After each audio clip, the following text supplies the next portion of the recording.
வணக்கம். நீங்கள் இருந்து கொண்டிருப்பது சமூகத்தின் இன்றைய பிரதான செய்திகளுடன். செய்திகளுக்காக உங்களுடன் இணைந்து கொள்ளும் நான் இராசரத்னம் மௌசன். விரிவான செய்திகளுக்குள் செல்லும் முன்னர் முதலில் தலைப்புச் செய்திகள். முன்னாள் அமைச்சர் கெகலியவிற்கு 75 மில்லியன் ரூபாய் அபராதம், உயர் நீதிமன்றம் அதிரடி தீர்ப்பு. ஆட்பதிவு திணைக்கள சேவை முடக்கம், நீண்ட வரிசையில் காத்திருக்கும் மக்கள். இணையம் மூலம் பொருட்களை வாங்குவோருக்கு போலீசாரின் எச்சரிக்கை. மட்டக்களப்பில் பெண் கொலை நீதி வேண்டி பாரிய கவனஈர்ப்பு போராட்டம். பிஸ்கட் உள்ளிட்ட இனிப்பு வகைகளில் விலைகள் மாற்றமா, வெளியான அறிவிப்பு. பலசக்தி அமைச்சருக்கு எதிராக மேல் நீதிமன்றத்தில் குற்றப்பத்திரிகை தாக்கல். புதன்கிழமைகளில் மேலதிக வகுப்புகளை இடைநிறுத்துமாறு கோரி ஆபத்தான முறையில் ஜீப் வண்டியை செலுத்திய நபர் சமூக ஊடகத்தில் பரவிய வீடியோவால் பரபரப்பு. உள்ளக மைதானத்தை பூங்காவில் அமைக்க அடம்பிடிக்க வேண்டாம், CVK சிவஞானம் வலியுறுத்தல். தியானத்தில் ஈடுபட்டு வந்த வெளிநாட்டு தேரர் சிறுத்தை தாக்கி இலங்கையில் பலியான துயரம். சீன பெண் கொலை சந்தேக நபரை பிடிக்க பொதுமக்களிடம் உதவி கோரும் போலீசார். அவையவது தலைப்புச் செய்திகள். இனி தொடர்பென விரிவான செய்திகள்.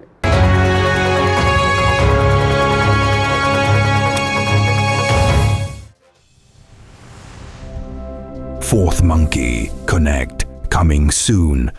2022ஆம் ஆண்டு இந்திய கடந்திட்டத்தின் கீழ் பதிவு செய்யப்படாத நிறுவனத்திடமிருந்து தரமற்ற மருந்துகளை கொள்வனவு செய்ததன் மூலம் பொதுமக்களின் அடிப்படை உரிமையை மீறிய குற்றத்திற்காக முன்னாள் சுகாதார அமைச்சர் கெஹலிய ரம்புக்வெல்ல உட்பட அதிகாரிகளுக்கு உயர் நீதிமன்றம் பாரிய அபராதங்களை விதித்துள்ளது. நீதியரசர் பி. பத்மசூரசேனன் தலைமையிலான மூவர் அடங்கிய நீதியரசர்கள் குழாம் இன்று இந்த தீர்ப்பை வழங்கியது. நீதிமன்ற உத்தரவின்படி குற்றம் சுமத்தப்பட்டவர்கள் தங்களது தனிப்பட்ட அரசாங்கத்திற்கு அபராத தொகைகளை செலுத்த வேண்டும். முன்னாள் சுகாதார அமைச்சர் கெஹலிய ரம்புக்வெல்ல 75 மில்லியன் ரூபாய், சுகாதார அமைச்சின் முன்னாள் செயலாளர் ஜனக சந்திரகுப்த 50 மில்லியன் ரூபாய், தேசிய ஔடதங்கள் ஒழுங்குபடுத்தல் அதிகார சபையின் முன்னாள் தலைவர் 50 மில்லியன் ரூபாய், தேசிய மருந்துகள் ஒழுங்குபடுத்தல் அதிகார சபையின் பிரதம நிறைவேற்று அதிகாரி வைத்தியர் விஜித குலசேகர 50 மில்லியன் ரூபாய், மருந்து விநியோக பிரிவு முன்னாள் பிரதி பணிப்பாளர் வைத்தியர் துஷித சுதர்ஷன 50 மில்லியன் ரூபாய் என்று அபராத தொகைகளை செலுத்த வேண்டும். இலங்கை டிரான்ஸ்பரன்சி இன்டர்நேஷனல் அமைப்பு மற்றும் சமூக செயற்பாட்டாளர்கள் தாக்கல் செய்த அடிப்படை உரிமைமுறல் மனுவை விசாரணைக்கு எடுத்துக்கொண்ட பின்னரே இந்த தீர்ப்பு வழங்கப்பட்டுள்ளது. தரமற்ற இம்யூனோகுளோபிலின் தடுப்பூசி கொள்வனவு ஊழல் காரணமாக ஏற்கனவே கெஹலிய ரம்புக்வெல்ல விளக்கமறியலில் வைக்கப்பட்டிருந்தமை குறிப்பிடத்தக்கது. VT Cash & Carry VT super ஸ்டோரின் கல்யாணி அன்னபூரணி பிராண்டில் அன்றாட வாழ்க்கையின் அனைத்து பொருட்களையும் ஒரே இடத்தில் பெற்றுக்கொள்ள VT Cash & Carry பாரிஸில் லாட்சப்பல். ஆட்பதிவு திணைக்களத்தின் கணனி அமைப்பு செயலிழந்துள்ள நிலையில் ஒரு நாள் சேவை உள்ளிட்ட அனைத்து சேவைகளும் இடைநிறுத்தப்பட்டுள்ள போதிலும் இன்று பெருமளவிலான மக்கள் திணைக்களத்திற்கு வருகை தந்துள்ளனர். கணனி அமைப்பில் ஏற்பட்டுள்ள கோளாறு காரணமாக மறு அறிவித்தல் வரையில் சேவைகள் நிறுத்தப்படுவதாக நேற்று அறிவிக்கப்பட்டிருந்தது. எனினும் இன்று காலை முதல் மக்கள் நீண்ட வரிசையில் காத்திருப்பதையும் அவதானிக்க முடிந்தது. கடந்த செவ்வாய்க்கிழமை வருகை தந்து தமது பணிகளை முடிக்க முடியாமல் போன பலர் இன்றும் வருகை தந்துள்ளனர். குறிப்பாக வெள்ளம் காரணமாக அடையாள அட்டைகளை இழந்த பாடசாலை மாணவர்கள் பலர் இன்றும் திணைக்களத்திற்கு வருகை தந்துள்ள நிலையில் எதிர்வரும் திங்கட்கிழமை இடம்பெறவுள்ள விளையாட்டுப் போட்டிகளில் பங்கேற்க அடையாள அட்டை கட்டாயம் என்பதை வலியுறுத்தியுள்ளனர். தற்போதைய டிஜிட்டல் யுகத்தில் இணையம் மூலம் பொருட்களை வாங்கும் போதும் பொதுச் சேவைகளை பெறும் போதும் பொதுமக்கள் மிகவும் அவதானமாக இருக்குமாறு இலங்கை போலீஸ் எச்சரிக்கை விடுத்துள்ளது. சந்தேகத்திற்குரிய இணைய இணைப்புகளை அழுத்துவதன் மூலம் உங்கள் வங்கிக் கணக்கில் உள்ள பணம் மற்றும் தனிப்பட்ட தரவுகள் திருடப்படுவதற்கு வாய்ப்புள்ளதாக சுட்டிக்காட்டப்பட்டுள்ளது. இதனால் இணையத்தின் மூலம் பொருட்களை வாங்கும் போது அல்லது விரைவு பொதுச்சேவைகளை பெறும்போது கிடைக்கின்ற சந்தேகமான லிங்குகளை அழுத்துவதை தவிர்க்குமாறும் அறிவுறுத்தப்பட்டுள்ளது. ஒரு பொருளை ஆர்டர் செய்த பின்னர் தொடர்புடைய நிறுவனத்தின் உத்தியோர்வ தொலைபேசி எண்ணுக்கு அழைத்து தகவல்களை உறுதிப்படுத்துங்கள். குறுஞ்செய்தி அல்லது மெசேஞ்சர் மூலம் வருகின்ற அப்டேட் யுவர் டீடைல்ஸ் போன்ற லிங்குகளை அழுத்தி உங்கள் வங்கி அட்டை விவரங்களை வழங்க வேண்டாம். அதிகாரப்பூர்வ இணையதளத்தைப் போலவே உருவாக்கப்பட்ட போலி இணையதளங்கள் மூலம் பணத்தை திருட வாய்ப்புள்ளதாகவும் இலங்கை போலீஸ் தெரிவித்துள்ளது. மட்டக்களப்பில் இடம்பெற்ற கொள்ளை மற்றும் கொலை சம்பவத்துடன் தொடர்பட்ட சந்தேக நபர்களுக்கு தகுந்த தண்டனை வழங்குவதுடன் அத்தண்டனை இவ்வாறான சம்பவங்கள் மீள் நிகழாமையை உறுதிப்படுத்துமாறு அமைய வேண்டுமென கோரியும் சந்தேக நபர்களுக்கு ஆதரவாக சட்டத்தரணிகள் எவரும் முன்னிலையாக கூடாது என்பதை வலியுறுத்தியும் மட்டக்களப்பில் இன்று பாரிய போராட்டம் ஒன்றும் முன்னெடுக்கப்பட்டது. கடந்த மார்ச் மாதம் 20ஆம் தேதி கொக்கட்டிச்சோலை போலீஸ் பிரிவுக்குட்பட்ட நெல்லிக்காடு வயல் பகுதியில் கிணற்றிலிருந்து பெண் ஒருவரும் இன்னும் ஒரு பெண்ணின் சடலமும் மீட்கப்பட்ட சம்பவம் தொடர்பில் மட்டக்களப்பில் தொடர்ச்சியாக இடம்பெற்று வந்த பாரிய கொள்ளை சம்பவமும் அத்துடன் தொடரப்பட்டதான கொலை விடயமும் கண்டுபிடிக்கப்பட்டு பிரதான சந்தேக நபர்கள் 3 அடங்கிய 5 பேர் போலீசாரால் கைது செய்யப்பட்டு இவர்களில் பிரதான சந்தேக நபர்கள் மூவரையும் 4 நாட்கள் போலீஸ் காவல் வைத்து விசாரிப்பதற்கும் மற்ற இருவருக்கும் எதிர்வரும் 27ஆம் தேதி வரையும் விளக்கமறியலில் வைப்பதற்கான உத்தரவு மட்டக்களப்பு நீதவானால் பிறப்பிக்கப்பட்டதை அடுத்து இன்றைய தினம் குறித்த வழக்கு நீதிமன்றத்தில் விசாரணைக்கு எடுத்துக் கொள்ளப்பட்ட நிலையில் குறித்த கவனஈர்ப்பு போராட்டம் முன்னெடுக்கப்பட்டது. குறித்த சம்பவத்தில் கண்டெடுக்கப்பட்ட பெண்ணின் சடலம் வெள்ளாவளி போலீஸ் பிரிவுக்குட்பட்ட 40 வட்டை கிராமத்தைச் சேர்ந்த பெண் ஒருவரின் சடலம் என்று முதற்கட்ட விசாரணைகள் அறிய வந்த நிலையில் குறித்த பெண்ணின் குடும்பத்தார் உறவினர்கள் பிரதேச மக்களால் குறித்த ஆர்ப்பாட்டம் முன்னெடுக்கப்பட்டது. குறித்த பெண் காணாமல் போனமை தொடர்பில் களுவாஞ்சிக்குடி வெள்ளாவளி போலீஸ் நிலையங்களில் முறைப்பாடு செய்திருந்த வேளையிலும் போலீசாரால் இது தொடர்பில் முறையான துரித விசாரணைகள் இடம்பெற்றிருக்கவில்லை என்பதையும் தெரிவித்துள்ளதுடன் குறித்த சம்பவத்திற்கு பாரிய கண்டனத்தையும் போராட்டக்காரர்கள் முன்வைத்தனர். மட்டக்களப்பு காந்தி பூங்காவில் ஆரம்பித்த குறித்த போராட்டம் பின்னர் மட்டக்களப்பு கச்சேரி வரையில் அமைதியான முறையில் பேரணியாக முன்னெடுக்கப்பட்ட போது போலீசாரினால் கச்சேரிக்கு செல்ல முடியாதவாறு பஸ்களை இடையில் நிறுத்தியும் கச்சேரி பிரதான வாயிலை மூடியும் தடுத்திருந்தனர். இந்த நிலையில் கச்சேரிக்கு முன்னால் தொடர்ந்தும் போராட்டம் முன்னெடுக்கப்பட்டது. பின்னர் மாவட்ட அரசு அதிபர் குறித்த போராட்ட இடத்திற்கு வருகை தந்து போராட்டக்காரர்களுடன் கலந்துரையாடி அதில் 4 நேரடி கலந்துரையாடல் இடம்பெற்று மாவட்ட அரசு அதிபரால் வழங்கப்பட்ட உறுதிமொழி அடுத்து போராட்டம் முடிவுக்கு கொண்டுவரப்பட்டது. இதன்போது ஜனாதிபதி மற்றும் இலங்கை சட்டத்திறனிகள் சங்கம் மட்டக்களப்பு மாவட்ட சட்டத்திறனிகள் சங்கத்திற்கான மகஜர் ஒன்றும் கையளிக்கப்பட்டது. இதேவேளை போராட்டத்தில் ஈடுபட்ட பிரதிநிதிகள் சிலர் உள்ளே அழைத்துச் செல்லப்பட்டு மாவட்ட அபிவிருத்தி குழு தலைவரும் அமைச்சருமான சுனில் கந்தனத்திடம் கோரிக்கைகள் அடங்கிய மகஜர் கையளிக்கப்பட்டது. குறித்த ஆர்ப்பாட்டத்தில் இலங்கை தமிழரசு கட்சியின் பாராளுமன்ற உறுப்பினர்கள், களுவாஞ்சிக்குடி வெள்ளாவளி பிரதேச சபை தவிசாளர்கள், பிரதி தவிசாளர்கள், உறுப்பினர்கள், அரசியல் பிரமுகர்கள், 40 வட்டை கிராம பொதுமக்கள், பொது அமைப்புகளின் பிரதிநிதிகள் என்று பலரும் கலந்து கொண்டிருந்தனர். பிஸ்கட், ஐஸ்கிரீம் மற்றும் சாக்லேட் உள்ளிட்ட இனிப்பு உற்பத்தி பொருட்களின் விலைகளை எதிர்வரும் மே மாதம் வரை அதிகரிக்கப் போவதில்லை என இலங்கை இனிப்பு உற்பத்தியாளர்கள் சங்கம் தெரிவித்துள்ளது. நேற்று வியாழக்கிழமை வர்த்தக வாணிப உணவு பாதுகாப்பு மற்றும் கூட்டுறவு அபிவிருத்தி அமைச்சர் வசந்த சமரசிங்கவுடன் இடம்பெற்ற கலந்துரையாடலின் போது இந்த தீர்மானம் எட்டப்பட்டது.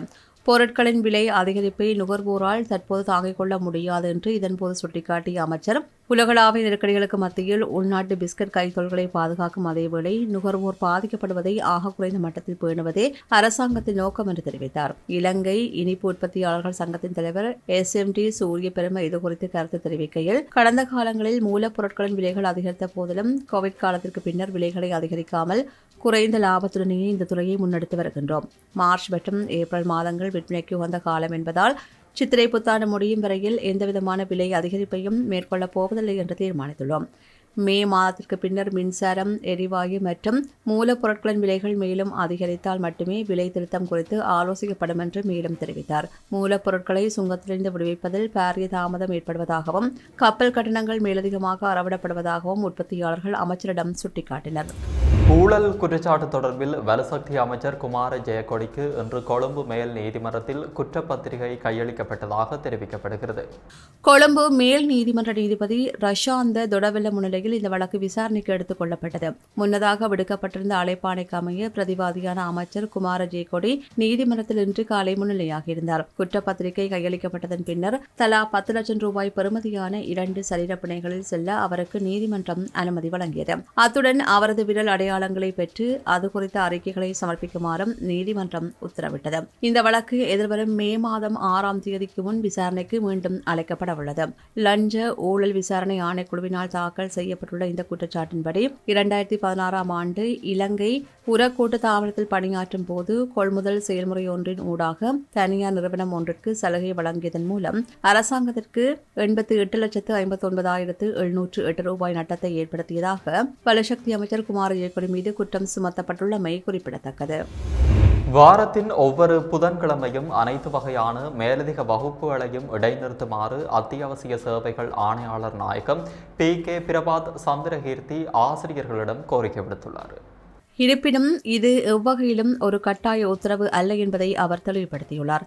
புதன்கிழமைகளில் மேலதிக வகுப்புகளை நடத்துவது தொடர்பாக எழுந்துள்ள சிக்கல் நிலை குறித்து வினவிய போது அவர் இதனை குறிப்பிட்டுள்ளார். அத்தியாவசிய சேவைகளுக்கு அதிக இடமளித்தல் மற்றும் எரிபொருள் பயன்பாட்டை பாதுகாப்பான முறையில் முகாமைத்துவம் செய்யும் நோக்கில் அரசாங்கத்தினால் அண்மையில் சில விசேட தீர்மானங்கள் எடுக்கப்பட்டன.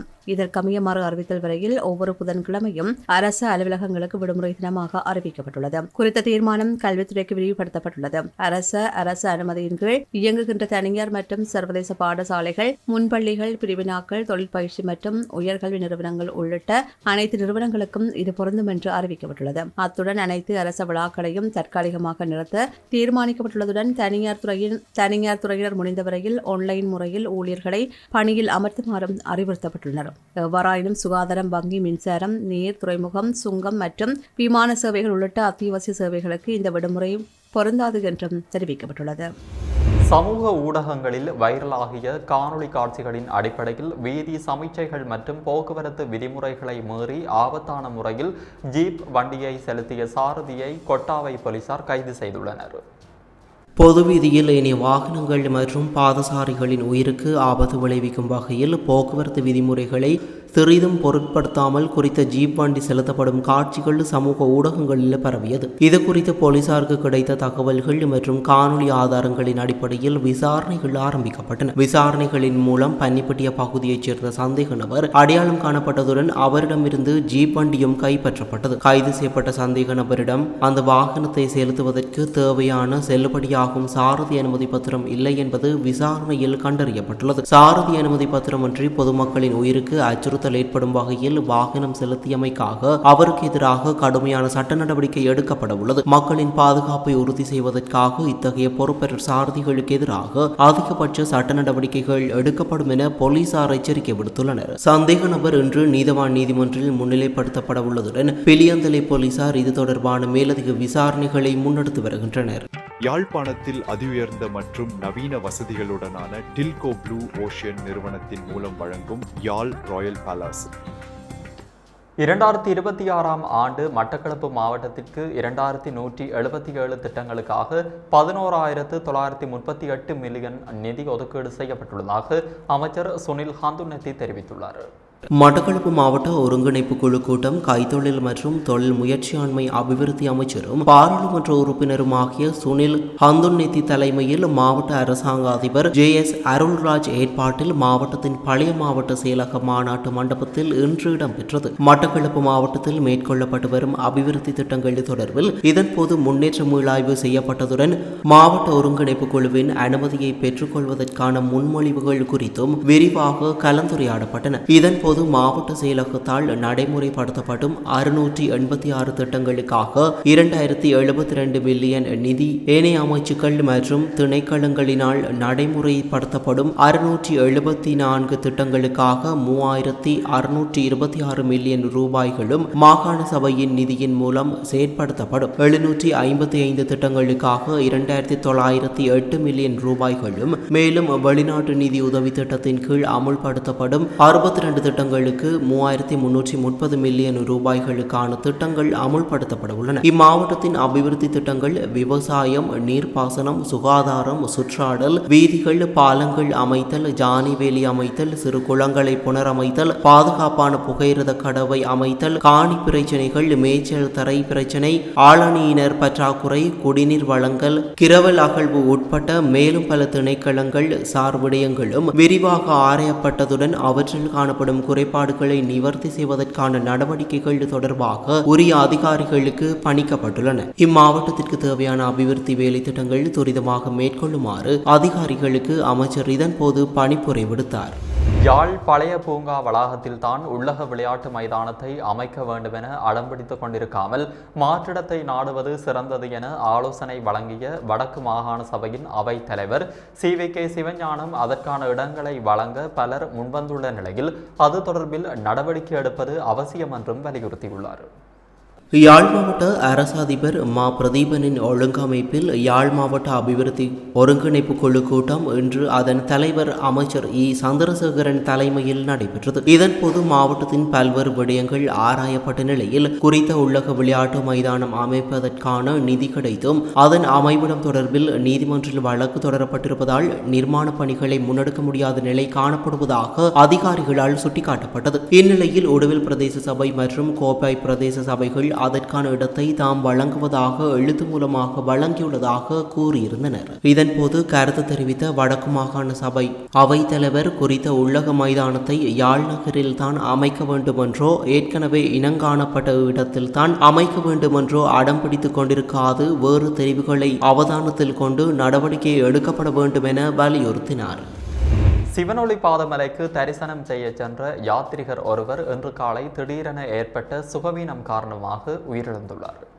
இச்சம்பவம் இன்று காலை 11:30 மணியளவில் இடம்பெற்றுள்ளது. தெஹிவளை பகுதியைச் சேர்ந்த 39 வயதுடைய சம்பத் பெர்னாந்து என்பவரே இவ்வாறு உயிரிழந்துள்ளார். இவர் தனது உறவினர்களுடன் சிவனொளி பாதமலைக்கு யாத்திரை சென்று கொண்டிருந்த போது மல்வத்தை நல்லதண்ணி பாதையில் உள்ள கங்குலத்தென்ன பகுதியில் வைத்து திடீரென உடல்நலக் குறைவுக்கு உள்ளாகியுள்ளார். உடனடியாக செயற்பட்ட அவரது உறவினர்கள் மற்றும் கங்குலத்தென்ன போலீஸ் நிலைய உத்தியோகத்தர்கள் இணைந்து அவரை நல்லதண்ணி நகருக்கு தூக்கி வந்துள்ளனர். அங்கிருந்து நோயாளி காவு வண்டி மூலம் மஸ்கெலியா மாவட்ட வைத்தியசாலைக்கு அவர் கொண்டு செல்லப்பட்டார். எனினும் வைத்தியசாலையில் அனுமதிக்கப்படுவதற்கு முன்னரே அவர் உயிரிழந்து விட்டதாக மஸ்கெலியா மாவட்ட வைத்திய அதிகாரி தெரிவித்தார். உயிரிழந்தவரின் உடல் தற்போது மஸ்கெலியா மாவட்ட வைத்தியசாலையின் பிணவரையில் வைக்கப்பட்டுள்ளது. மரண விசாரணை மற்றும் பிரேத பரிசோதனைகளின் பின்னர் உடல் உறவினர்களிடம் ஒப்படைக்கப்பட உள்ளது. குமண தேசிய பூங்காவிற்குட்பட்ட பம்பரகஸ்தலாவ ஆரஞ்ச சேனாசனத்திற்கு அருகில் அமைந்துள்ள குடும்பிகளை தாவோ வனத்தில் தங்கியிருந்த பிக்கு ஒருவர் சிறுத்தை தாக்குதலுக்குள்ளாகி கடந்த 25ஆம் தேதி உயிரிழந்துள்ளார். செக்குடியரசு நாட்டைச் சேர்ந்த 45 வயதுடைய நந்து தேரர் என்பவரே இவ்வாறு உயிரிழந்துள்ளார். பம்பரகஸ்தலாவ பகுதியில் உள்ள தொல்பொருள் சிதைவுகளை கொண்ட குகையொன்றில் இவர் தியானத்தில் ஈடுபட்டு வந்துள்ளார். நீண்ட நேரமாக தேரர் குறித்த தகவல்கள் எதுவும் கிடைக்காததால் அப்பகுதியில் தேடுதல் நடத்திய போது வனப்பகுதிக்குள் அவரது உடல் கண்டெடுக்கப்பட்டது. சிறுத்தையின் தாக்குதலால் தேரரின் கழுத்து மற்றும் மார்பு பகுதிகளில் பலத்த காயங்கள் ஏற்பட்டுள்ளன. அத்துடன் உடல் கண்டெடுக்கப்பட்ட இடத்தைச் சூழ சிறுத்தையின் கால் தடங்கள் தெளிவாக காணப்பட்டதாக தெரிவிக்கப்படுகிறது. உயிரிழந்த தேரரை தவிர இன்னும் சில பிக்குகளும் அந்த பகுதியில் தங்கியிருந்து தியானத்தில் ஈடுபட்டு வருகின்றனர். வனவிலங்குகள் அதிகமுள்ள தேசிய பூங்காவிற்குள் இவ்வாறு தங்கியிருப்பது உயிருக்கு ஆபத்தானது என சுற்றாடல் ஆர்வலர்கள் நீண்ட காலமாக எச்சரித்து வந்துள்ளனர். இச்சம்பவம் குறித்து வனவிலங்கு அதிகாரிகள் மற்றும் பாணமை போலீசார் மேலதிக விசாரணைகளை மேற்கொண்டு வருகின்றனர். தாய்லாந்தில் இருந்து சுமார் 2 லட்சம் ரூபாய் பெறுமதியான அலங்கார தாவரங்களை சட்டவிரோதமான முறையில் நாட்டிற்கு கொண்டு வந்த இலங்கையர் ஒருவர் இன்று அதிகாலை கட்டுநாயக்க விமான நிலையத்தில் வைத்து கைது செய்யப்பட்டுள்ளார். தாய்லாந்தின் பேங்காக் நகரிலிருந்து ஸ்ரீலங்கன் ஏர்வேஸ் நிறுவனத்திற்கு சொந்தமான UL 405 என்ற விமானம் மூலம் இன்று அதிகாலை 12:30 மணியளவில் கட்டுநாயக்கவை வந்தடைந்துள்ளார். கைது செய்யப்பட்டவர் கண்டியைச் சேர்ந்த 56 வயதுடைய வர்த்தகர் என அடையாளம் காணப்பட்டுள்ளார். இவர் தான் கொண்டு வந்த பயண பொதிக்குள் காகிதங்களால் சுற்றப்பட்டு மறைத்து வைக்கப்பட்டிருந்த நிலையில் சுமார் 2 லட்சம் ரூபாய் பெறுமதியான அலங்கார தாவர தொகுதியை எடுத்து வந்துள்ளார். இத்தாவரங்களை இலங்கைக்குள் கொண்டு வருவதற்கு தேவையான முறையான இறக்குமதி அனுமதி பத்திரம் அல்லது தாவர சுகாதார பாதுகாப்பு சான்றிதழ்கள் எதனையும் அவர் பெற்றிருக்கவில்லை என்பது விசாரணைகளில் தெரிய வந்துள்ளது. மேற்கொள்ளப்பட்ட முறையான சுங்க விசாரணைகளின் பின்னர் குறித்த தாவர தொகுதி சுங்க அதிகாரிகளால் கைப்பற்றப்பட்டது. அத்துடன் இத்தாவரங்கள் மூலம் நாட்டுக்குள் ஏற்படக்கூடிய உயிரியல் ரீதியான பாதிப்புகளை தவிர்ப்பதற்காக அவற்றை அழிப்பதற்கென கட்டுநாயக்க தாவர தனிமைப்படுத்தல் நிலையத்திடம் ஒப்படைக்கப்பட்டுள்ளது. கொழும்பு கொஹுவல போலீஸ் பிரிவுக்குட்பட்ட பகுதியில் சீன பெண் ஒருவர் படுகொலை செய்யப்பட்ட சம்பவம் தொடர்பில் தேடப்பட்டு வந்த சந்தேக நபரை பற்றிய தகவல்களை போலீசார் வெளியிட்டுள்ளனர். கடந்த 23ஆம் தேதி கொஹிவல கென் ரெசிடென்ஸ் குடியிருப்பின் 2வது மாடியில் வாடகை அடிப்படையில் தங்கியிருந்த சீன நாட்டு பெண் ஒருவர் கூர்மையான ஆயுதத்தால் தாக்கப்பட்டு படுகொலை செய்யப்பட்டார். இது தொடர்பான கல்கிசை பிரதேச குற்றப்புலனாய்வு பிரிவினர் விசாரணை நடத்தி வருகின்றனர். இந்த கொலையுடன் தொடர்புடையவர் என சந்தேகிக்கப்படும் உயிரிழந்த பெண்ணின் முன்னாள் காதலரான சீன நாட்டவரை கைது செய்ய போலீசார் பொதுமக்களின் உதவியை நாடியுள்ளனர். சந்தேக நபரின் விவரங்கள்: பெயர் வாங் புயின், பிறந்த திகதி 2006-1, கடவுச்சீட்டு இலக்கங்கள் EE6791329 அல்லது ER38059969. சந்தேக நபரின் இடது கையின் விரல்களில் காயம் ஏற்பட்டு தையல் போடப்பட்டுள்ளதாக தெரிவிக்கப்படுகிறது. சந்தேக நபர் தொடர்பில் தகவல்கள் ஏதேனும் கிடைத்தால் 071896408 மற்றும் 07185916669 என்ற தொலைபேசி இலக்கங்களூடாக உடனடியாக அறிவிக்குமாறு போலீசார் கேட்டுக்கொண்டுள்ளனர். இத்துடன் சமூகத்தின் பிரதான செய்திகள் நிறைவடைகின்றன. தொடர்ந்தும் சமூகத்துடன் இணைந்திருங்கள். நன்றி, வணக்கம். எமது RIP பேச்சுக்கு கிடைத்த மரண அறிவித்தல்கள்.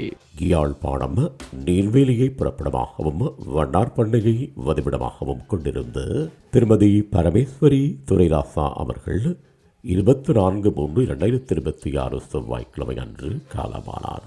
மட்டக்களப்பு பெரிய கல்லாறு முதலாம் குறிச்சி மாதா கோவில் வீதியை புறப்படமாகவும் வதிவிடமாகவும் கொண்டிருந்த திரு பொன்னுத்துறை வாமதேவன் அவர்கள் 26/3/2026 வியாழக்கிழமை அன்று காலமானார். கேகாலையை புறப்படமாகவும் அளவட்டி வளலாய் மற்றும் கனடா டொரண்டோ ஆகிய இடங்களை வாழ்விடங்களாகவும் கொண்டிருந்த திருமதி தனேஸ்வரி செல்லத்துறை அவர்கள் 26/3/2026 வியாழக்கிழமை அன்று காலமானார். முல்லைத்தீவு தண்ணீரூற்றை புறப்படமாகவும் திருகோணமலை மற்றும் கனடா டொரண்டோ ஆகிய இடங்களை வாழ்விடங்களாகவும் கொண்டிருந்த திரு செல்லையா யோகலிங்கம் அவர்கள் 26/3/2026 வியாழக்கிழமை அன்று காலமானார். மேலே அறிவிக்கப்பட்ட அனைத்து மரண அறிவித்தல் இறுதிக்கிரியை பற்றிய தகவல்களை அறிந்து கொள்ள ரிப் பேஜை பார்வையிடுங்கள். இதற்கான லிங்க் கீழிருக்கும் டிஸ்கிரிப்ஷனில் பார்வையிடலாம். இது போன்ற செய்திகளை தெரிந்து கொள்ள சமூகம் நியூஸ் சேனலை சப்ஸ்கிரைப் செய்து அருகில் உள்ள பெல் பட்டனை கிளிக் செய்யுங்கள். மேலும் இது போன்ற செய்திகளை உடனுக்குடன் தெரிந்து கொள்ள சமூகமீடியா.com என்ற இணையதளத்தின் வாயிலாகவும் எங்களுடன் இணைந்திருங்கள்.